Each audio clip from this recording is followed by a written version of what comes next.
Nascimento. Tudo bem? Bom dia, meu nome é Thalita, queria me apresentar para vocês. Eu vou estar falando com vocês sobre depressão e como se dá, né, esse quadro, como que a gente percebe, sintomas, como é a depressão, o que acontece. Mas antes eu vou falar um pouquinho de mim, né, que eu já sou terapeuta há 15 anos. Eu também tenho formação em neuropsicologia, sou neuropsicóloga, sou terapeuta de família, de casal. Trabalho também, né, na clínica e em escola há muitos anos. Então, vou falar um pouco da minha experiência sobre a depressão, falando um pouquinho para vocês sobre a diferença entre tristeza e depressão. A gente precisa falar sobre a depressão, é algo importante, principalmente agora, né? Nesse mês que tá dando tanta ênfase sobre o Setembro Amarelo, né? A gente vai falar um pouquinho, porque muita gente hoje em dia se utiliza do termo deprê. Então, muita gente conversa assim, eu tô numa deprê, eu tô deprê essa semana. O que é estar deprê? Né? O que a pessoa entende por estar depressivo? Né? Então, eu acredito que hoje em dia também tá uma generalização do termo, existe essa generalização do termo, as pessoas acabam confundindo o que é estar triste do que é estar deprimido. Então, por exemplo, se eu estou brigado com o meu namorado, se eu briguei em casa, se eu tô com desentendimento no meu trabalho, eu não tô depressiva, eu tô triste. Eu tô triste com algumas coisas, né? Se não deu certo algum programa que eu tinha, né? Alguma programação, meus planos. Então, tudo isso me deixa triste. Então, a tristeza é algo normal do ser humano, tá? Então, todo mundo fica triste. Quem perde alguém, né? Um processo de luto. É uma tristeza doída, né? Mas a gente também não pode confundir com depressão. Depressão é algo grave, é um quadro debilitante, né? Então, a depressão, pelo CID-10, né? Que é o nosso guia aí, né? Para qualificação dessas doenças, né? Quando a gente vai classificar. Então, ele diz que é uma doença psiquiátrica crônica. Então, o que é isso? Ela produz uma alteração no nosso humor. Então, aí sim ela leva a uma tristeza. Mas essa é uma tristeza profunda, é diferente de uma tristeza que a gente sente por várias questões no nosso dia a dia, tá? É uma tristeza sem fim. Então, ela leva a sentimentos de dor, de amargura, de desencanto. Então, há uma desesperança na depressão, né? É onde a pessoa não vê esperança, ela não vê como sair daquilo. Existe uma baixa autoestima, culpa, né? Vai alterando sono, apetite, né? Por que acontece tudo isso? Por que a depressão é considerada uma doença? Porque ela é impactante, né? Ela impacta a vida das pessoas. E é uma doença que, além dela ser incapacitante, impactante, ela atinge por volta de 350 milhões de pessoas no mundo inteiro. Então, olha como é grave, muita gente está suscetível a isso, né? E os quadros podem variar, né? De intensidade, de duração, né? Então, a gente pode pensar que a depressão ela tem diferentes graus, né? Vai ter desde o leve ao moderado e os casos graves. E a gente também lembrar que ela também pode atingir crianças, adolescentes, idosos, né? E os adultos de um modo geral. Então, todo mundo está suscetível a sentir isso em algum momento da vida. Tá? Então, a gente pensar que a tristeza, ela tem um motivo. A pessoa sabe por que ela tá triste. Já a depressão é uma tristeza profunda e muitas vezes sem conteúdo. Às vezes ela não precisa ter um motivo aparente, tá? Então, quando que eu percebo que eu tô depressivo? Mesmo se algo maravilhoso acontecer ou estiver acontecendo, a pessoa vai continuar triste. Então, não tem algo que deixa essa pessoa animada, que fale, nossa, isso me deu um gás, isso me deu uma energia, eu tô super feliz com isso. Não, ela não vai. Então, por exemplo, ela pode ganhar uma casa, ela pode ganhar um carro, ela pode ganhar algo que ela queira muito, ela pode ter uma viagem marcada para algum lugar, que isso não vai fazer diferença na vida dela, ela não vai se animar com isso, tá? Então, esse sentimento de desesperança também pode levar a pensamentos suicidas, tá? Então, a pessoa porque a desesperança, ela leva a isso. Como a pessoa não tem uma projeção boa, um prognóstico bom para o futuro, ela começa a pensar que a vida não vale mais a pena e que talvez se ela não tivesse mais aqui, seria melhor para ela e para todo mundo, né? O que é uma crença falsa, mas acontece isso nos quadros, tá? Então, a gente pode pensar em algumas manifestações possíveis da depressão, né?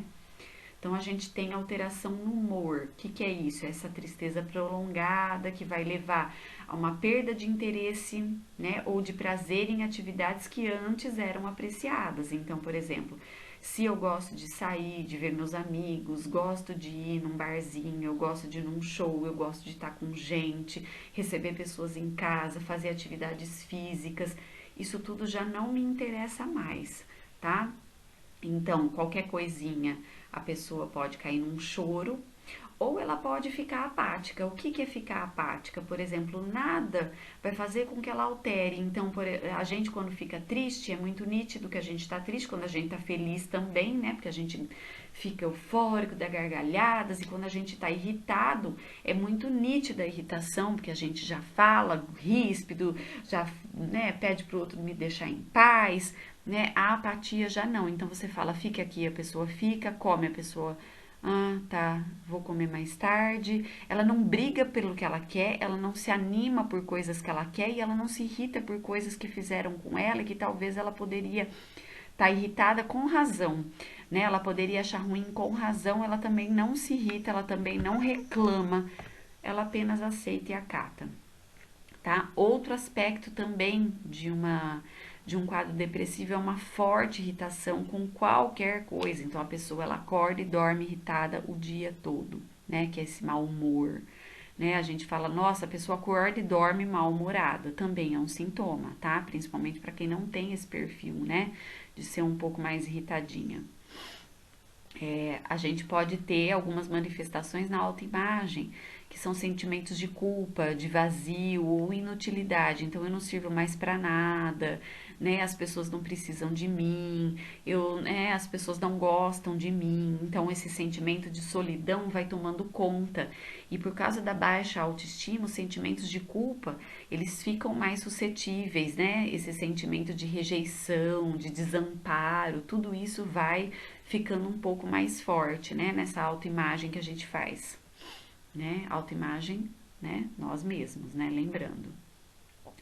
As funções cerebrais também ficam alteradas. Então, o que acontece? Eu vou tendo dificuldade de realizar tarefas do meu dia a dia que antes eu decidiria facilmente, tomaria facilmente essas decisões, né? E eu também vou começando a ficar com problemas de memorizar as coisas, de se concentrar. Então, fica difícil estudo, fica difícil trabalhar, né? Então eu começo a ter erros bobos de concentração, de falta de atenção, porque fica difícil, a cabeça não tá boa para isso, né?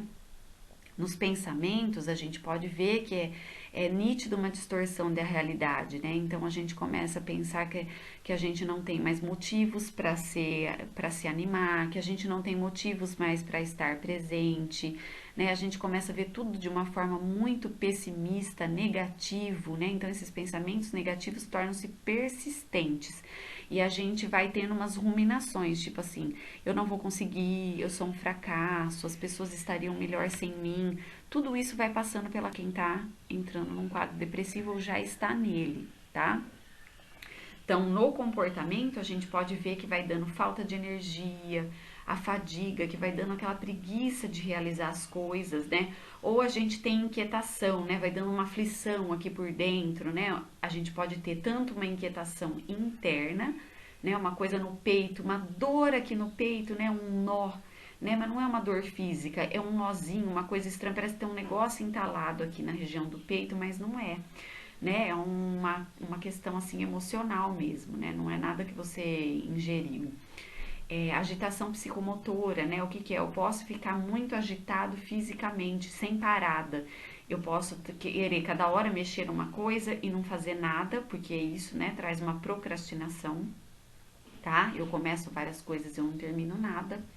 Uma lentidão nos movimentos da fala também pode ser observado, o contrário também, né? Eu posso me agitar, mas eu também posso ficar letárgico. essa mobilidade também reduzida, então eu vou tudo mais devagar. Se você me pede uma atividade com maior agitação, eu também posso ter dificuldade, né? Então o contrário também é visível. A gente pode ter aumento de apetite ou a perda do apetite. E algumas pessoas podem entrar no uso de algumas drogas lícitas ou ilícitas, que é a questão do abuso do álcool, né, de drogas, né? Então drogas pesadas, né? Por que que podem entrar nisso, né? Aí vocês me perguntam. Porque a gente tem uma falsa crença de que utilizando drogas lícitas ou ilícitas, a gente vai ter um alívio, né? A gente vai obter um alívio da dor, alívio do incômodo, ou que a gente vai conseguir relaxar, ou que a gente vai conseguir pensar em outras coisas, né? Aquela falsa crença de que eu posso estar resolvendo temporariamente o meu problema dessa forma ou tendo uma pausa, tá? O que é contraditório, porque na verdade eu posso estar arrumando mais um problema, né, em comorbidade, né, com aquele que eu já tenho. No sono, a gente pode ter dificuldade para dormir, então a pessoa deita na cama, ela começa a ter pensamentos acelerados, né, uma invasão de pensamentos, né, ela pode também sofrer de insônia, ela começa a acordar muito antes do despertador, ou ela começa a dormir demais. Então, aquela pessoa que tem sono o dia todo, ela dorme muito bem durante o dia, se deixar, ela dorme à noite também. Então, não influencia em nada ela dormir muito, tá? Ela continua dormindo, o que é uma fuga, né, dos problemas. Então, dormindo, eu não consigo pensar nesses problemas, né, que eu estou tendo e como resolvê-los. Ou nesses pensamentos que vão invadindo. A gente pode perceber no resto do corpo um aumento de peso, né? Ou a sensação de peso, né? Sensação de peso nos ombros, no próprio corpo, as pernas e os braços começam a doer ou ficar pesados, né? A gente também pode notar dores ou problemas digestivos sem causa aparente, né? De repente eu começo a sentir e sem melhorar com o tratamento, né? Eu procuro um gastro e aí eu começo a tomar um remédio, isso também não me ajuda. Eu tenho baixa imunidade, então toda hora eu tô espirrando, toda hora eu tô resfriado, né? Uma rinite atacada, sinusite, são alguns sintomas recorrentes e que mesmo tomando medicação a gente não consegue cortar e nem eliminar de problema, tá? A gente também tem que lembrar que existem fatores genéticos que podem desenvolver, tá? Que são envolvidos aí com a depressão. Então, a gente também pode desenvolver a depressão, que pode ser desencadeada por uma disfunção bioquímica do cérebro, né? Nem todas as pessoas com predisposição genética reagem do mesmo modo diante de fatores que funcionem como um gatilho para essas crises, tá?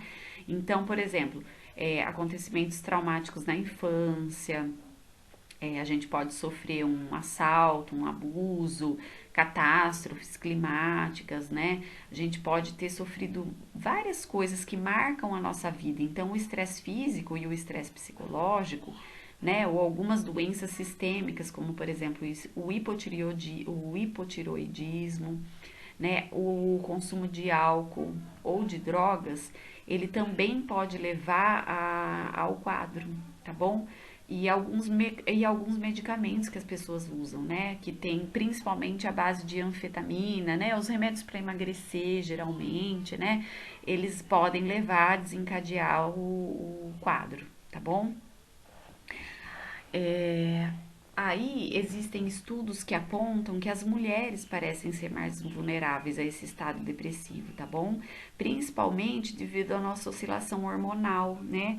Que estão ligadas principalmente ao nosso período fértil, tá? Ao nosso período de menstruação, né? Então a gente tem tudo isso, a nossa TPM, tá? Isso ia diretamente. Então, a depressão é uma doença que exige um acompanhamento sistemático. O que, que é isso? Eu tenho que estar sempre indo ao médico, tá? Eu tenho que estar sempre olhando para isso com cuidado. Por quê? A gente pode, nos quadros leves, ter uma boa resposta de tratamento, né? Psicoterápico, principalmente, sem a medicação. Mas alguns quadros, né, nos quadros mais graves, né, ele reflete na vida afetiva, principalmente, de uma forma muito negativa, na familiar, na profissional, né? Então aí a gente precisa entrar com uma medicação que é para tirar a pessoa da crise, né? Então, a gente tem que lembrar muito bem, muito importante isso, que o remédio para depressão, ele não vicia, tá, gente? Então, a gente tem que tomar o antidepressivo, né? E sem se preocupar com o vício do remédio, porque, primeiramente, que ele não vai viciar você, tá? E aí, segundo, que a gente precisa desse acompanhamento, por quê? Porque hora esse remédio funciona, hora ele pode não funcionar, então tem algumas combinações de substâncias que elas estão válidas por algum momento e depois desse momento a gente tem que trocar, né? Porque eles podem afetar algumas partes, né, do nosso funcionamento e aí a gente pode não gostar. Então, a gente precisa estar sempre indo para o médico para buscar esse equilíbrio na medicação, né? O médico é obrigado a acertar logo de primeira? Não, gente, ele não é obrigado a acertar logo de primeira, né? Ele pode muito bem ir testando alguns medicamentos, né? Porque cada um reage de uma forma. Falar, mas então meu médico não sabe medicar? Claro que sabe. Mas a gente precisa fazer isso porque cada ser humano é único e cada organismo reage de um jeito, né? Então, a gente lembrar também o que é muito importante, que a medicação para depressão, ela leva de 2 a 4 semanas para fazer efeito. E aí a gente tem que ter paciência. Alguns sintominhas, algumas reações do corpo são normais, né? Então a gente pode ter uma tonturinha, né? A gente pode ter uma dorzinha de cabeça, tá? Mas aí a gente tem que ter paciência porque tudo isso é eliminado. Depois dessas 2 a 4 semanas, a gente começa a ver um bom funcionamento, tá? Se caso a gente vê que já se passaram mais de 4 semanas e a gente não teve uma sensação de melhora e esses sintomas também não melhoraram, aí o médico tem que ser consultado novamente, tá? Por isso que ele é sistemático o tratamento, tá? Que a gente vai precisar dessa revisita ao médico. A terapia também, tá? É um tratamento sistemático, porque ela é recorrente, a gente tem que estar sempre indo ao terapeuta 1 vez por semana, às vezes 2, dependendo da gravidade do nosso quadro, tá? Aí lembrando que as atividades físicas associadas e uma boa alimentação também contribuem muito para a melhora do quadro, tá? Então não adianta a gente só pensar que o remédio é válido. A gente não pode descartar nem a terapia e muito menos essas atividades físicas e uma boa alimentação, tá? Porque existem alimentos que contribuem para a melhoria de produção de dopamina, serotonina. Tudo isso são neurotransmissores importantes para melhorar a nossa função cerebral, melhorar a nossa atividade cerebral, essa parte que leva a gente a ter pensamentos bons, né? E a gente voltar a ter uma certa esperança, tá? Então, pensando que as definições e diferentes perspectivas são importantes, né? Então, vamos dar uma olhada um pouquinho na perspectiva da psiquiatria, né? Onde a depressão é caracterizada lá pelo DSM-5, né? Que ela tá dentro da classificação de um transtorno de humor. E aí ela é subdividida entre transtornos depressivos, episódios depressivos, transtorno distímico, transtorno ciclotímico e transtorno bipolar. O que é isso, né? O que a gente entende sobre isso? A gente tem que pensar que ela é uma doença, né? Então, o transtorno depressivo é quando a gente já tá tendo um sintoma, né? Então, a gente pensar que a gente já tá tendo esse sintoma de desesperança, tudo isso que eu trouxe aí para vocês, né?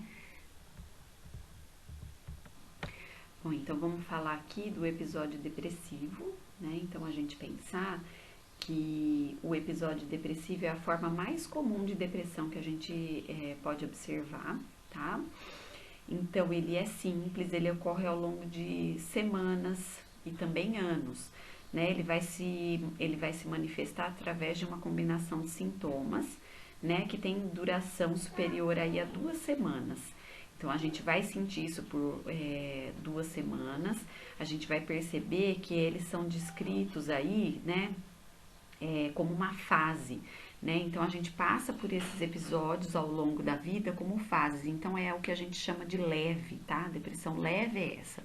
Por isso que a gente pode tratar, né? Mas aí ele pode recorrer, né? Ao longo da nossa vida, ele pode tornar a voltar, tá? Mas ele é mais leve. Ele tem alguns sintomas, mas ele não se aprofunda. O transtorno distímico, ele é mais grave, tá?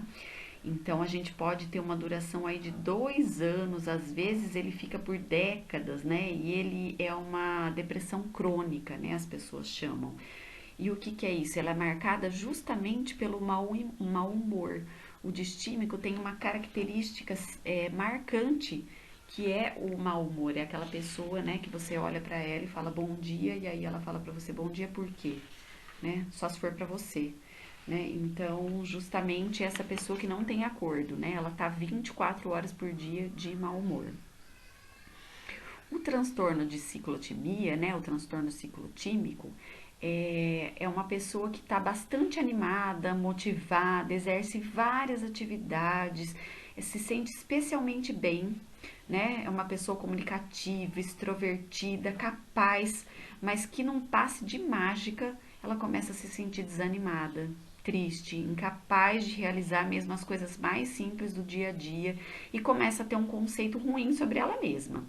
Então, assim funciona essa mente, né? Então, a ciclotimia é um transtorno de humor, tá? Então, ela tá dentro de um dos transtornos de humor, só que é o famoso sobe e desce, tá? Levando o sujeito a experimentar uma leve euforia e até uma leve depressão no mesmo dia, tá bom? Então, isso não faz parte do bipolar clássico, tá bom, gente? É um braço da bipolaridade, tá? Do transtorno de humor, mas que a gente pode ter essa oscilação ao longo do dia. Ela não é tão marcante, né? Ela não é tão drástica quanto no episódio bipolar, tá? Mais 1 e 2, mas você vai ver isso ao longo do dia, tá?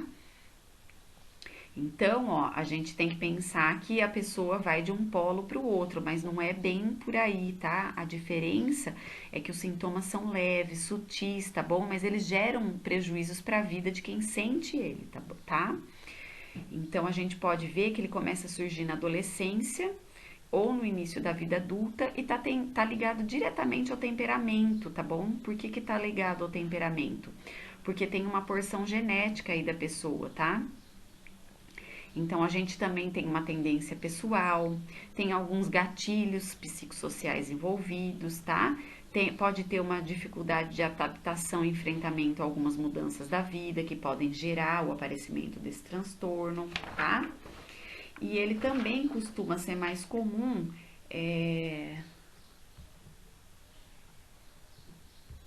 Então, voltando, ele costuma ser mais comum nas famílias que apresentam já um transtorno de humor, tá? Principalmente do tipo bipolar, né? Então, aí pensando nos tipos de depressão bipolar, né? No transtorno bipolar 1 e 2, a gente pensa que é uma doença, né? Que envolve alternância, né? De novo, tá? A gente vai passar por uma fase de hiperatividade, inquietação, necessidade reduzida de dormir, a gente não tem tanta fome, né? Então a gente chama isso de quadro de mania, porque afeta o raciocínio das pessoas, o julgamento, os comportamentos sociais, e aí a pessoa tem problemas graves de comportamento, né? E algumas dificuldades, principalmente nas questões sexuais, porque aí as pessoas começam a ter práticas sexuais às vezes indiscriminadas, né? Elas começam a ter gastos financeiros, né? Desenfreados, né? Então a gente vê bem a pessoa assim jogada no impulso mesmo. Então deu vontade de alguma coisa, a pessoa se joga, vai fazendo, não pensa na consequência, né? E aí a gente chama isso de fase maníaca, né? E tem um episódio de mania, então elas afetam diretamente essa expressão aí, que é um turbilhão emocional, né? Então a pessoa às vezes chega no fundo do poço através dessas sensações. E aí, os sintomas das fases depressivas na perturbação bipolar são por vezes difíceis de distinguir daquelas pessoas de depressão unipolar, tá? Elas costumam, assim, ser bem confusas, porque a depressão bipolar 2, ela é uma perturbação depressiva e as pessoas afetadas, elas parecem apresentar à primeira vista apenas um humor bem triste, tá? Mas aí é uma tristeza que vai ficar muito visível, né? E faz com que a pessoa afetada apresente episódios depressivos repetitivos e pontuados pelo que se chama de hipomania, tá? Então aí a gente vê a queda. Então a pessoa entra numa euforia por uma fase bem extensa e aí ela se joga nesse impulso, que é na fase 1, e na fase 2 a gente chama de hipomania, e aí a gente vai ver que isso tudo cai. Então ela começa a sentir muito sono, falta de fome, aí é totalmente o contrário, que ela tá super animada, aí de repente ela já cai de cama, ela não quer ver ninguém, ela não quer ir trabalhar, ela não quer tomar banho, ela não quer comer. Então isso faz parte, tá? Desse transtorno bipolar 1 e 2. Então aí a gente pensar, coloquei assim para vocês entenderem, né? No adulto, tá, gente? Eu vou voltar um pouco mais pro adulto, porque eu acho que é importante a gente pensar, né? Já que a gente tá falando mais com adultos, a gente enfatizar mais os sintomas na vida adulta, tá? Então a gente pensar aqui, ó, que a depressão maior ou a clássica, né? Quem tem esse tipo de depressão apresenta os sintomas clássicos, tá? Realmente associados a esse quadro, que é a tristeza recorrente, persistente, uma desmotivação, a falta de energia e problemas no sono, tá bom? Então, pensando em tudo isso, a gente pensa no depressão maior ou na clássica, tá? Que é o mais comum aí da gente encontrar. Outro tipo de depressão também, que não é incomum, a gente pensar na depressão pós-parto, tá? A gente pode ter algumas crises, né, pós-parto, que podem ocorrer durante a gestação ou até mesmo 12 meses após o nascimento do bebê, tá? E inclui esses episódios depressivos, que esses efeitos podem ser graves e afetar tanto a mulher quanto o bebê e a família toda, tá? Algumas mulheres podem sentir aqueles sintomas do baby blues que a gente chama, né? Que é uma sensação, o baby blues, que é comum, que tende a gente sentir às vezes de uma semana ou 2 após o parto, né? Mas é uma tristeza frequente, né? Que é atribuída às mudanças hormonais, tá bom? Pós-parto. Então, aquelas mulheres que sentem isso, elas lutam contra uma ansiedade, uma preocupação, mas elas têm uma ansiedade porque elas sentem saudade da barriga que elas tinham, elas choram porque elas ainda querem estar grávidas, então o baby blues é bem isso, tá? Então, essa oscilação emocional. Pensar na barriga, pensar no bebê. Agora, quando que a gente percebe uma depressão pós-parto, né? A gente vai sentindo deprimida durante a maior parte do dia, por várias semanas ou mais. A gente se sente distante, afastado da família e dos amigos, a gente tem perda de interesse nas atividades, né? Nas atividades até mesmo para cuidar do bebê. A gente muitas vezes, a mulher que está passando por isso, ela não quer ver o bebê. Se o bebê chora, ela pode ficar irritada, né? Tem alteração dos hábitos, tanto de sono quanto da alimentação. A gente se sente extremamente exausta já normalmente do pós-parto, né? Mas a pessoa que tá passando por um episódio de depressão pós-parto, ela vai se sentir cansada o tempo todo, tá? E aí essa raiva e essa irritação, ela fica transferida para as pessoas que estão à volta dela, também para o bebê, tá? E aí, esse também, ela pode ter um sentimento de ansiedade, preocupação, pânico, os pensamentos acelerados em relação ao que fazer com o bebê, né? Às vezes ela pensa que ela pode não querer mais esse bebê também. Tudo isso faz parte, é muito difícil para a mulher que passa por essa situação, tá? Também a gente pode observar aí que não é comum aqui para nós, tá? Mas a depressão sazonal, né, o que a gente chama, que é um transtorno que surge nos invernos rigorosos ou em tempos de chuva. Aqui no Brasil, algumas pessoas me relatam, né? Já me relataram, sim, observar a queda do humor em situações onde a gente passa por um período de chuva, onde o dia fica mais ameno, né? A luz do sol não é tão forte. Então, isso tudo faz com que as pessoas piorem o funcionamento dos neurotransmissores, né? Principalmente por conta da serotonina, que é o hormônio da melatonina, que é interferido pelo hormônio da melatonina, que é a produção, né, da melatonina, ela se regula através do sol, tá? Então, isso pode acontecer, essa depressão sazonal, por conta do clima, do mau tempo, tá? Também tem essa depressão disfórica pré-menstrual, que é uma desordem pré-menstrual, é uma forma grave de TPM que algumas mulheres têm, tá? Os sintomas sofridos nesse período de pré-menstruação são muito intensos, né? E aí, a pessoa que já tá depressiva, então veja bem, ela já tem que estar depressiva para interferir nesse episódio pré-menstrual, tá bom? Então, não é aquela pessoa que tem um período de TPM aí e aí ela vai desenvolver uma depressão pela TPM. Não é isso. A pessoa já tem a depressão e aí ela afeta esse período pré-menstrual fortemente, né? Aquelas pessoas que têm aquela TPM horrível, né? Que não dá jeito, a pessoa fica, vou usar um termo bem do senso comum, tá? Mas ela fica insuportável, tá? Ela fica extremamente irritada, nada dá jeito. Então, assim, a gente pode sentir essa irritabilidade, uma capacidade de concentração, tá? Ela fica extremamente crítica, come de forma intensa, tá? De 7 a 10 dias isso pode acontecer bem mais forte, tá? E aí os sintomas podem desaparecer completamente até a próxima fase do período pré-menstrual, tá? Mas a gente vai ter sintomas graves, tá? De estresse, de ansiedade, oscilação de humor, de irritabilidade, dificuldade de se concentrar, tudo isso vem como um turbilhão, tá? Então a gente perceber isso. Aí a gente pode ver uma depressão também persistente, tá? Que ela vai durar 2 anos ou mais, tá? Que é aquele quadro clássico.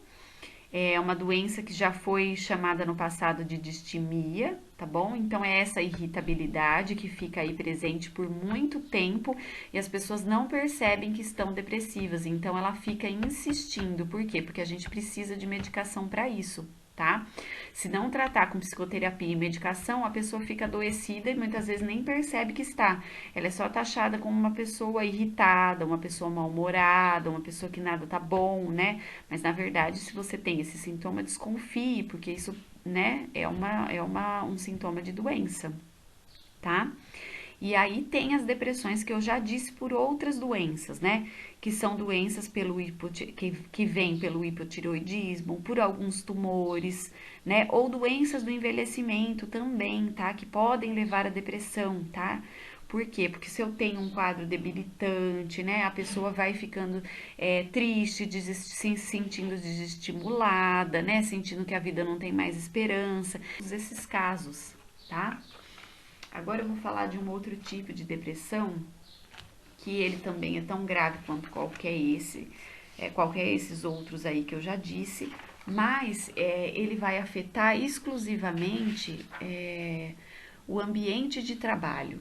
Por que que ele vai afetar exclusivamente o ambiente de trabalho? Porque o ambiente de trabalho ele pode tanto causar quanto ele pode aumentar os sintomas dessa pessoa, tá? Então a gente vai pensar aí nessa depressão no trabalho, o que é isso, né? Então tem algumas situações comuns em ambiente de trabalho de hoje em dia que podem servir como gatilho para o desenvolvimento dessa condição. O que seria isso? Discriminação, por exemplo. Se eu sou um colega de trabalho que está sendo discriminado pelos outros colegas, que eu sou alvo de brincadeira, que eu sou alvo, né, de chacotas, né, a gente chama hoje em dia de bullying, né? Tudo isso, seja pelo peso, pela aparência, por qualquer outro aspecto nosso, isso pode gerar uma depressão no trabalho ou o assédio, né? As pessoas que são assediadas, tanto sexualmente quanto o assédio moral, né? Aquelas pessoas que são humilhadas no ambiente de trabalho, né? Esse é o tal do assédio moral. Isso também pode levar. O excesso de demandas também, de pressão, né? Tem ambientes de trabalho que são extremamente hostis, né? As pessoas, elas não têm limite para pedir, então elas vão pedindo. A pessoa vai acumulando funções que muitas vezes ela não tem tempo hábil para realizar tudo isso. E aí isso vai gerando um sofrimento que vai levando ao adoecimento, tá? Outra questão que a gente pode observar também é a questão do relacionamento hostil, né, e abusivo entre chefes e funcionários, tá?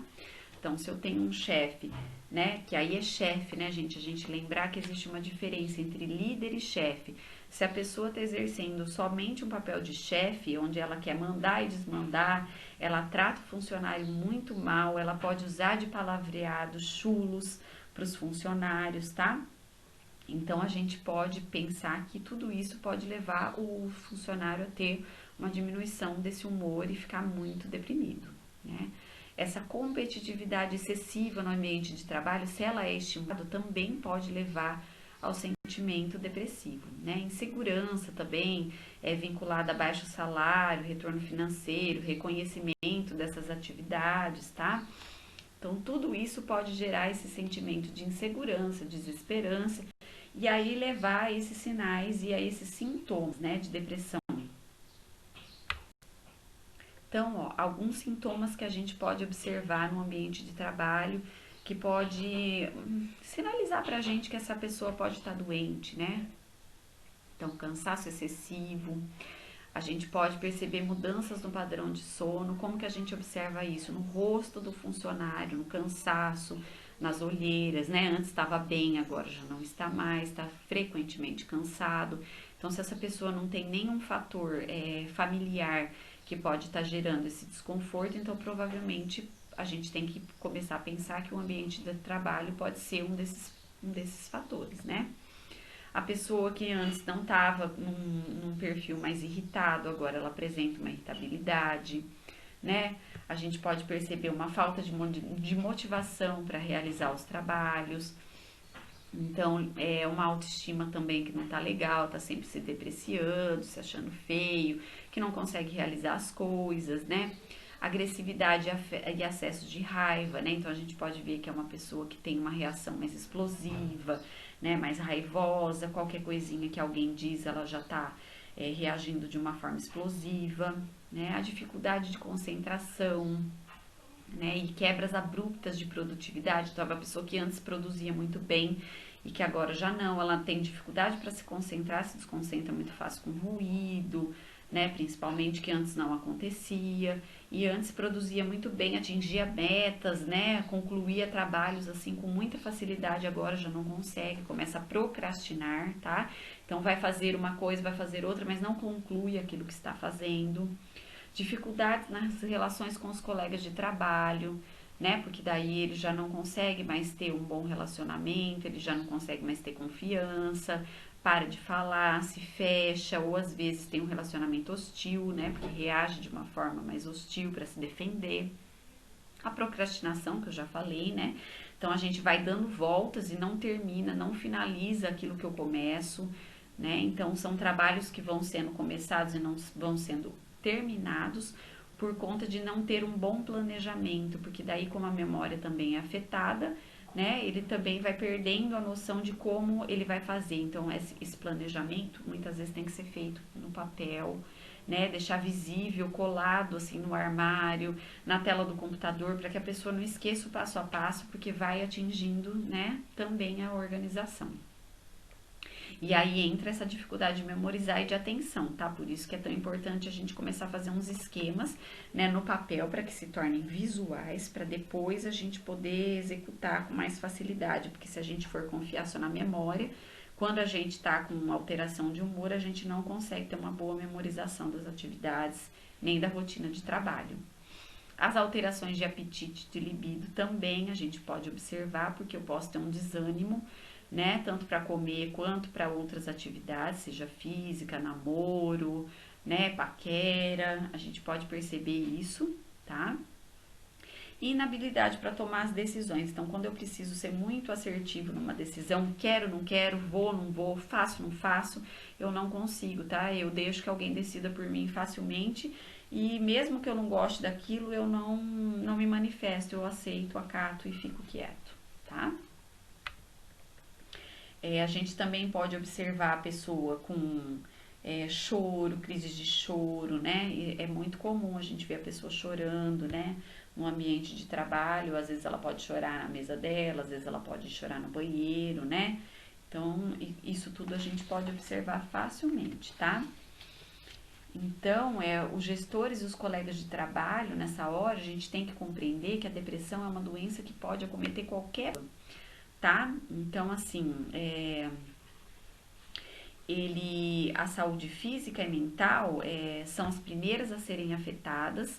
Então, a gente tem que pensar que a gente não pode também ser tão exigente consigo mesmo, porque tem pessoas que são extremamente exigentes, né? Elas têm um nível de exigência altíssimo. Então, nessa hora, a gente também tentar pegar leve com a gente mesmo, né? Tentar ser consciente do que a gente está passando, né? Organizar essas atividades profissionais, definir as metas, então fazer aquele esquema no papel, sendo visível, deixar colado na sua estação de trabalho, né? E aí, as pessoas, os gestores principalmente, a gente também precisa estar atento ao clima da organização da empresa, né? Que pode ser negativo, neutro ou positivo, tá? Então, o ponto mais importante diz respeito à criação de um ambiente de trabalho saudável, tá? Então, a gente pensar que esse ambiente, como ele influi diretamente na saúde mental do nosso funcionário, o clima, então a gente tem que ser muito bem liderado nessa hora, tá? E pensar que a gente também tem que facilitar essa pessoa, tanto que ela peça ajuda, tanto que ela aceite ajuda também, né? Valorizar com que ela aceite essa ajuda, né? Porque uma pessoa com depressão, ela tem que, além dela ter que ter uma avaliação adequada e ter um tratamento adequado, ela também tem que estar se sentindo confortável, né? Com o empregador, com o colega de trabalho, tá? E muitas vezes ela pode ser deixada de lado, tá? Então, isso não é uma boa coisa da gente fazer, a gente tá sempre ali do lado, né? Então, diretamente incluir essa pessoa nas atividades, né? Para que a gente possa reconhecer essa pessoa e perceber que ela está sofrendo no trabalho e oferecer alguma ajuda em algum momento, né? Se a gente está ali do lado e perceber que está acontecendo alguma coisa, a gente sempre se mostrar solícito, tá bom? Então, de acordo com o Senado Federal, hoje, depressão é a segunda causa de afastamento do trabalho, a segunda maior causa, né? Ela é maior até que o LER, né? Que é aquele famoso lesão por esforço repetitivo, né? Então, hoje em dia, ela ultrapassou o LER. Então, sem dúvida, a gente pode pensar que tem fatores genéticos, biológicos, né? Mas os psicossociais desencadeiam também a depressão, tá? E o ambiente de trabalho é extremamente importante. Na hora é uma forma de agravamento do quadro, tá? Ou ajuda a amenizar o quadro. Então a gente vai pensando que os ambientes de trabalho, eles podem ser divididos em 3 tipos de ambiente, que a gente chama de um ambiente negativo, um ambiente neutro e um ambiente positivo. O que seria um ambiente negativo de trabalho, né? Então, a gente pode pensar que são os ambientes onde eles passam por uma má gestão. Então, são funcionários insatisfeitos, inseguros, né, da sua relação do futuro, como vai ser nessa empresa, né, nunca fica claro, ele trabalha por pressão, por ameaça, né, existe um ambiente tóxico, né, então um ambiente de fofoca, né, de muita fofoca, um clima de pessimismo generalizado, né, conversinhas no corredor, a pessoa fica extremamente insegura, será que sou eu que vou ser mandada embora dessa vez, né, não apresentam um feedback positivo para os funcionários, né? Então, dessa forma, os empregados não assumem as responsabilidades, né, daquilo que eles fazem, eles jogam de um para o outro, né, porque eles possuem e temem pelos resultados. Então, não tem união, não tem colaboração, não tem conversa, não tem amizade. Então, é um ambiente extremamente competitivo, hostil e tóxico, tá? Um ambiente neutro. Nos ambientes neutros de trabalho, a gente vai falar que existe uma apatia. Então, ele é neutro, mas ele também não tá bom, né? Então, a gente pensar que o envolvimento com a empresa e com o rumo que as coisas estão tomando é o mesmo. Os funcionários apenas cumprem a sua obrigação e não se envolvem com as demais pessoas. Eles sentam, entram, trabalham, trocam palavras, mas eles não têm é uma intimidade, uma troca de conversa, né? Então você vê que fica no nível superficial. Eu não me envolvo com aquela pessoa, eu não quero saber da vida dela, eu não pergunto nada para ela do trabalho, se ela quer ajuda, se ela não precisa. Eu entro, sento, faço o meu, eu não brigo, mas eu também não colaboro, eu também não ofereço uma palavra de apoio, eu também não estimulo, né? Então fica aquele ambiente apático, né? Então, assim, nesse ambiente de trabalho, as críticas e os elogios, eles são raros, né? As críticas, quer dizer, são raros, mas os elogios também, né? Então, a gente pensa assim, é aquele tipo assim, eu trabalho, faço o meu, o outro que fique no dele, né? Ou senão eu não tenho nada a ver com isso, o problema é dele, eu não me envolvo, né? Não oferece ajuda, não oferece o suporte, tá? Então, o ideal seria que a gente pensasse num ambiente positivo. Esse é o modelo ideal de trabalho. O que seria um ambiente positivo? Onde os empregados têm prazer em se relacionar, né? Sem julgamentos, com gentileza, deixando que cada um faça o seu melhor. Então, é estimulante para que o funcionário vá se doando, né? Para que mostre o seu melhor nesse ambiente.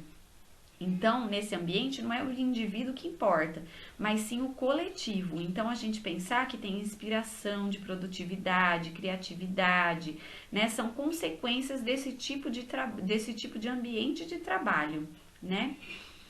Então, esse ambiente de trabalho, ele produz com muito mais facilidade, as pessoas são mais afetivas, né? Elas se preocupam umas com as outras, elas oferecem ajuda, né? Então, ela não fica com medo de oferecer uma ideia e o outro roubar a ideia, né? Então, elas valorizam o tempo todo o funcionário, tá? Então, não utilizam meios de pressão para conseguir aquilo que quer. Então, geralmente aqui é onde a gente percebe uma boa liderança, aqui onde claramente, né?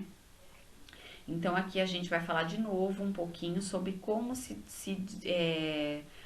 manifesta isso no funcionário, né? Então a gente pode perceber uma lentidão, né? Então se a gente está num ambiente ruim de trabalho, a gente vai perceber que existe uma lentidão, uma dificuldade de concentração e de memória, né? Então as doenças psiquiátricas ainda são um tabu em alguns ambientes profissionais, por quê? As pessoas não querem lidar com a doença, elas não querem perceber a doença, por quê? Porque acaba sendo um funcionário caro para a empresa, né? Então, muitos funcionários preferem esconder que eles têm esse problema por medo de ser incompreendido tanto pelos colegas quanto pelos chefes. Então, e o quanto isso é ruim, porque aí ou você vai ter que depois ter paciência de esperar a melhora desse funcionário, ou muitas vezes a gente acaba tendo que perder um funcionário que poderia estar sendo bem tratado, bem cuidado e principalmente dentro da empresa, né? A gente pode pensar também que existem bons recursos para a gente estimular tudo isso dentro e fora do ambiente de trabalho, tá bom? Então, assim, pensando em neurotransmissores que são extremamente importantes para para um bom funcionamento cerebral e estimular a produção, né, de todas essas substâncias, a gente tem que pensar que começa pelos hábitos. Então, assim, a gente tem que comemorar, ser grato, né, pelas coisas, estimulando todos esses hábitos, a gente vai ter uma produção melhor dos neurotransmissores. Então, vou explicar um pouquinho como é que funciona, né?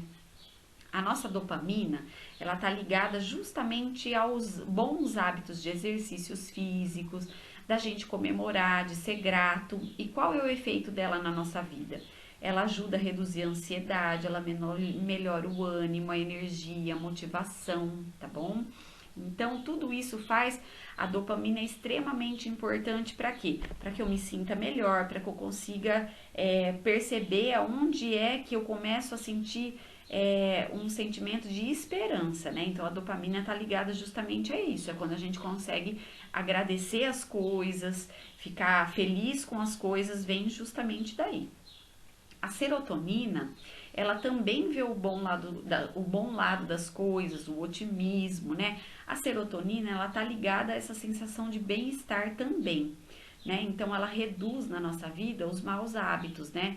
E aumenta a nossa capacidade de decisão daquilo que é certo daquilo que é errado e ela não atrapalha nessa tomada de decisão do que é bom para minha vida ou não, ela não distorce, então ela me mantém na realidade, tá?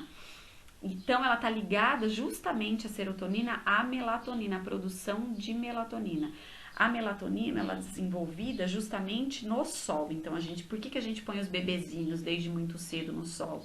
Para eles começarem a ter uma boa produção de melatonina e conseguir ajustar o relógio biológico deles. Então a gente pensar que a melhoria da qualidade do sono é o primeiro sintoma de uma boa melatonina funcionando. Então aí como que a gente estimula a melatonina? Porque a melatonina, ela começa a ser produzida lá pelas 5 horas da tarde e ela para de ser produzida lá pelas 5 horas, 4:30 da manhã. Então a gente precisa aprender, se a gente acorda muito cedo para trabalhar, a gente tem que lembrar que a gente tem que dormir cedo. Então o ser humano, fala assim: "Ah, eu sou um notívoro, né? Eu nasci para noite, para boemia". Mentira, né? O ser humano não foi feito para viver e trabalhar à noite. Existem algumas situações onde a gente precisa, né, desenvolver um trabalho aí noturno, dependendo da nossa necessidade de trabalho. OK, a gente vai tentar então fazer um planejamento para tentar ter uma qualidade, mas o ser humano foi feito para se autorregular com o sol, tá? Então, por isso que a gente não pode dormir tão tarde, porque se a gente dorme muito tarde, a gente perde o efeito da melatonina, que é essa produção de sono profundo, né? Onde a gente vai lá no nosso sono REM, que é aquela camada de sono mais profunda para a gente poder realmente desligar o cérebro e descansar.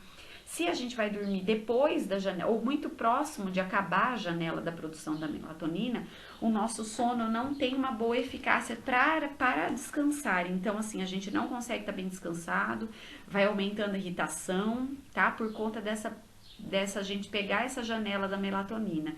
Então, quem não dorme adequadamente acaba precisando recorrer a tomar melatonina, né? Por que tanta gente toma melatonina hoje em dia? Para poder dormir, porque tá dormindo na hora errada, né? Então tem gente que fala assim: eu faço reposição de melatonina. Não, não existe reposição de melatonina. Na verdade, a gente acaba tomando porque não tá dormindo na hora certa e não tá aproveitando a boa produção dela, tá? Então, tomar sol é extremamente necessário porque ela regula o nosso relógio biológico e produz a vitamina D, que é tão importante para tantas sensações que a gente tem aí, principalmente o cansaço físico. A noradrenalina, né, ela pode vir com exercícios físicos também, né, e ela reduz o estresse, ela melhora o foco, a capacidade de pensar. Então, a noradrenalina vai afetar diretamente nessa capacidade minha de estudar, de me manter focado nas atividades que requer estudo e que requer concentração do trabalho, tá? Então, principalmente quem trabalha muito com produção de trabalhos, com metas, né? Então, desenvolvendo trabalhos com muita leitura, né? Então, isso precisa tá bem regulado, né? E bem estimulado através desses exercícios. A prática de exercícios físicos, de novo, ela influencia diretamente, né, na nossa função cerebral, né? Também tem a ocitocina, né, que principalmente agora com a pandemia, ela ficou alterada porque a gente parou de poder dar abraços nas pessoas, né? Essas trocas de afeto, elas ficaram mais restritas, né, devido à situação que a gente está passando. Então, levou algumas pessoas a ter um quadro depressivo com muito mais facilidade por conta dessa troca de afeto não está sendo constante como a gente poderia observar sem a questão da pandemia, o isolamento social e a nossa quarentena, né? Então, a ocitocina, numa boa produção, ela proporciona bons sentimentos, porque a gente consegue se sentir amado, né? A gente consegue se sentir seguro, ter uma boa conexão com as pessoas, porque é o olho no olho, a gente tem um bom feedback do outro quando a gente olha para o outro, tá próximo, a gente abraça e a gente se sente devolvido, né? Naquele abraço, né? Eles devolvem pra gente o afeto, então isso é muito bom e estimula, tá? O neurotransmissor GABA, ele é desenvolvido através de alimentação, principalmente, respiração e atenção. Então, comer castanhas, principalmente, leva a uma boa melhora disso. Fazer meditação, por quê? Porque vai reduzir a nossa ansiedade, aumentar o relaxamento, então ele gera o quê?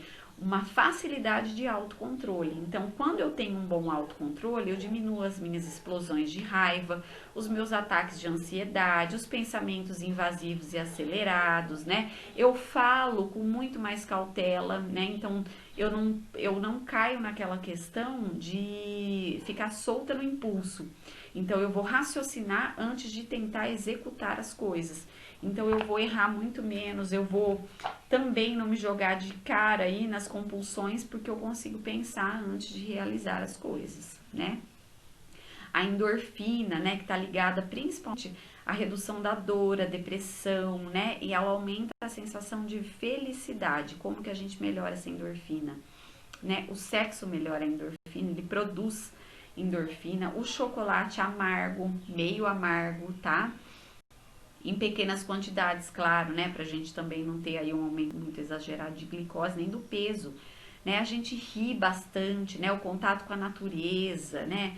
Tudo isso vai melhorando a produção da nossa endorfina. Então, esses são os neurotransmissores que ajudam a gente a ter um bom funcionamento e nos afastam do estresse e da depressão, em como reverter a situação. Então vamos recapitular, eu vou fazer um resuminho, né? A gente chama isso na psicoterapia sistêmica de editorial, né? Vamos fazer um editorial aí do que foi dito, que eu acho que é importante a gente memorizar para poder pensar aí num final para a nossa apresentação. Então pensar que medicação para depressão não vicia, né? O que vai viciar? Remédio para dor, remédio para dormir, né? Tudo isso vicia.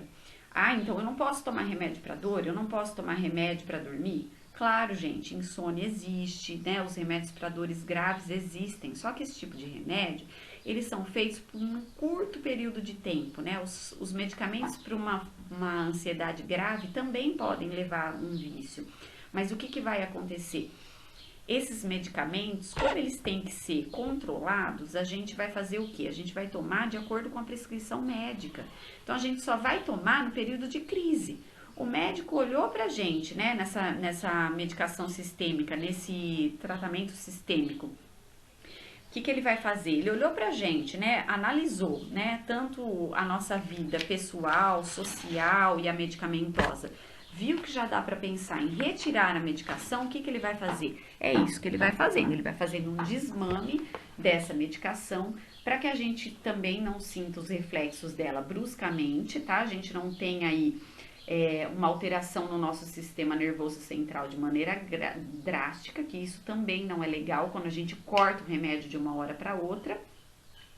Então, a gente vai pensando que esses tratamentos, eles têm uma duração, mas eles também vão sendo retirados, tá? Então, aí, se a gente fizer o desmame correto da medicação, a gente não tem vício, tá? Então, lembrando muito disso, a gente só vicia em algo que não está sendo bem administrado e que não está sendo bem assistido pelo médico, tá? Então, a gente não queira ir procurar um profissional que não for da área. Então, a gente pensar que o tratamento é sério, tá? Ele tem duração mínima de 1 ano, tá? Ele não pode ser feito por menor curto de tempo, porque a depressão, ela não vai embora em menos de 1 ano, a gente não consegue lidar com ela, tá? Então tem gente que fala assim, ah, eu mesmo fui vendo que eu melhorei, eu fui fazendo meu desmame. Tudo bem, você pode até ter feito o desmame da tua medicação, mas foi alteração médica? Foi feita uma alteração de acordo com a instrução do médico? Não, se não foi feita, a gente não pode fazer, tá? Por isso que é muito importante a gente buscar um profissional adequado para avaliar e para receitar a medicação. Então, eu posso procurar um neurologista para quando eu sinto que estou deprimido, que estou deprimindo? Não, porque o especialista para tratar a depressão é o psiquiatra. Tá? Então fala assim, ah, e o meu neurologista, o meu ginecologista, o meu geriatra, né, o meu pediatra, caso de criança, né? Não, gente, existe um médico especialista para isso. Então a gente tem que pensar que o especialista é o médico. Se o médico psiquiatra não te receitou isso, então a gente tem que repensar, tá? Eu não iria para outros médicos. Aí a gente pode pensar assim: "Ah, mas o psiquiatra é médico que só trata transtornos graves, né? Então o que a gente mais ouve? Médico de louco, né? Louco é um termo vulgar, tá, gente? É um termo do senso comum, né? Não é assim que a gente aplica esse termo na psicologia nem na psiquiatria.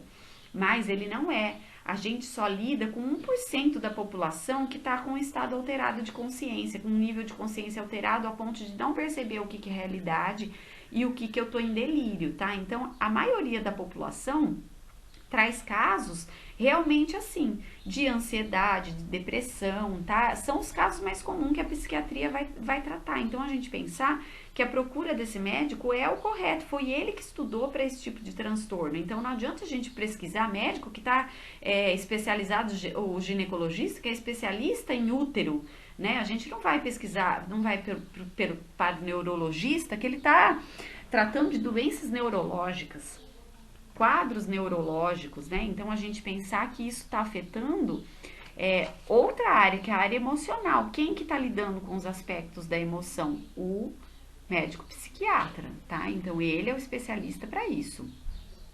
Então, a gente lembrar que a medicação, ela começa a fazer efeito depois de 3 semanas, 4 semanas, os bons resultados começam a aparecer, tá? E alguns efeitos colaterais também podem ser inevitáveis nesse período de adaptação, tá? Por isso que é tão importante a gente não desistir da medicação, porque os efeitos colaterais, eles passam e aí a melhora é certa, tá? Parar a medicação por conta própria é um erro gravíssimo que a gente pode cometer, tá? Então, ela deve ser feita de forma gradativa, essa diminuição das doses, elas vão tendo alternação dos dias e elas sempre vão seguindo a orientação do médico. Se a gente retira de maneira drástica, os sintomas depressivos podem voltar com força total, tá? Então, em caso de alta, quando a gente tá 100% bem. Então, a alta da depressão é só quando a gente está se sentindo 100% bem. Ah, mas dá para se sentir 100% bem? Claro que dá. Quando a gente não está apresentando nenhum sintoma, aí a medicação de depressão deve ser retirada. Claro, ela deve ser retirada nessa hora.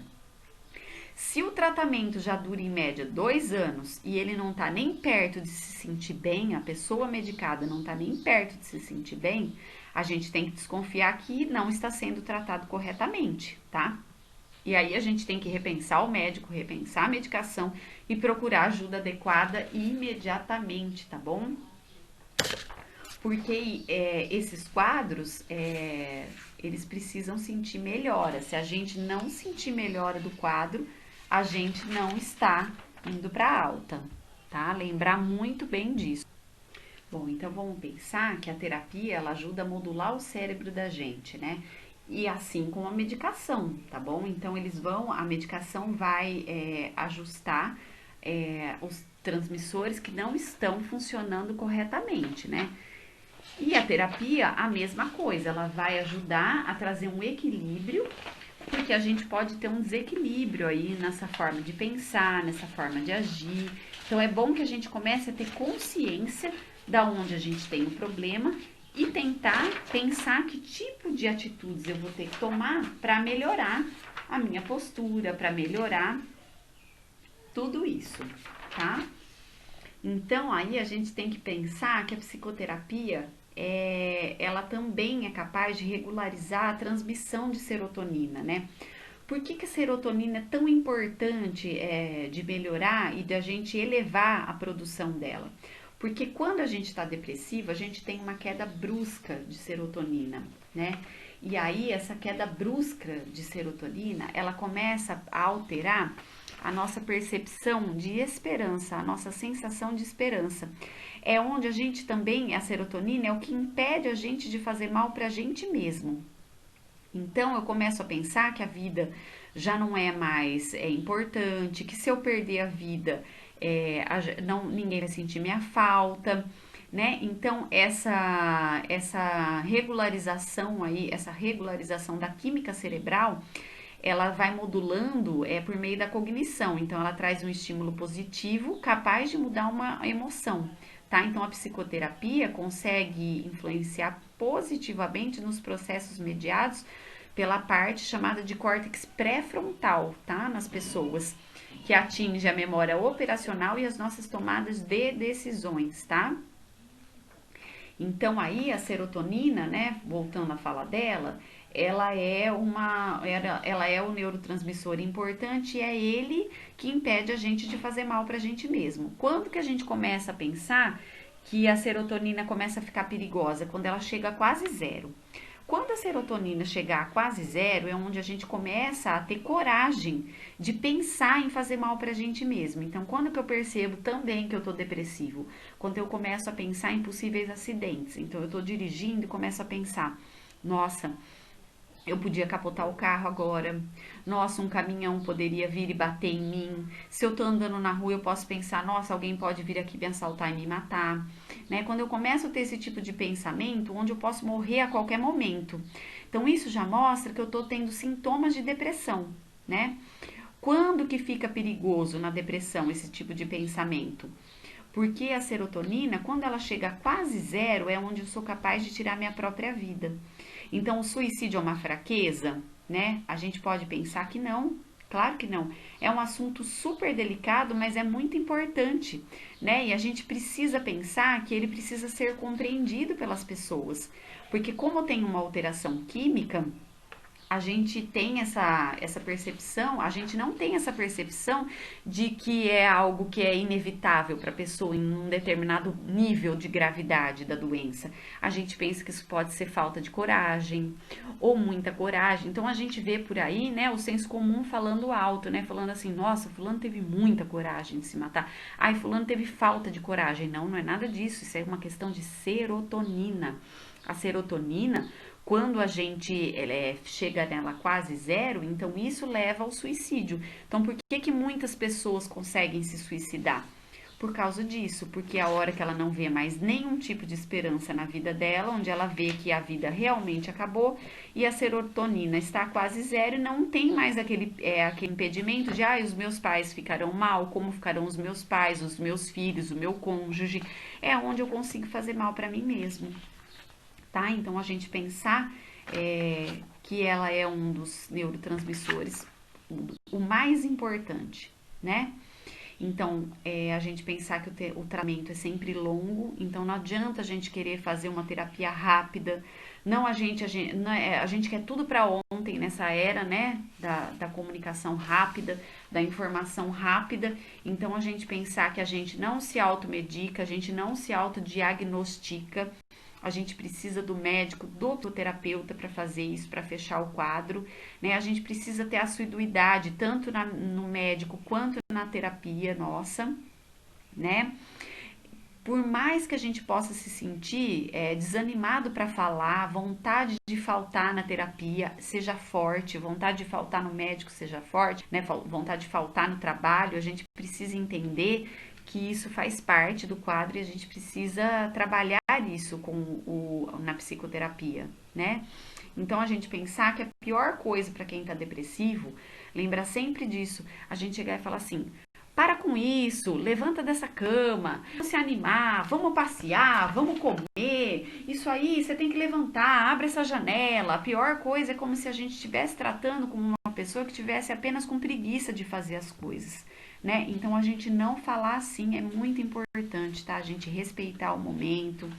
E pelo contrário, a gente dá força, dizer que realmente é um período difícil, que a gente entende que a pessoa está precisando dessa ajuda e desse momento de reclusão, de ficar ali mais quietinho, mas que seria importante ela fazer um esforço, né? E pensar que ela precisa se dedicar ao tratamento, né? E aí entender que tudo vai ter seu tempo, né? E que tudo vai ter a sua hora, mas que ela também não pode se negar ao tratamento, né? Então o tratamento é extremamente importante, valioso, é rico, a gente tem que ter paciência com as pessoas, mas a gente também tem que pensar que essas pessoas também precisam ser assistidas, né? A gente não achar que é só uma questão de escolha, né?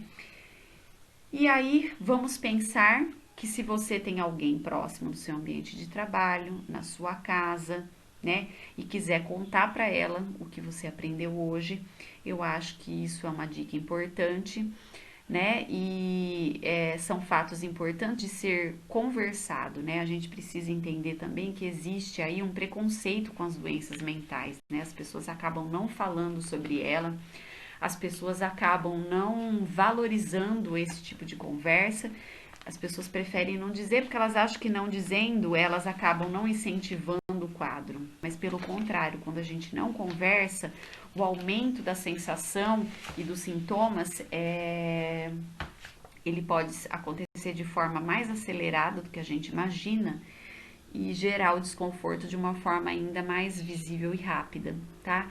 Então, quanto a gente mostrar o apoio, será disponível tanto em casa quanto no ambiente de trabalho, vai ajudar.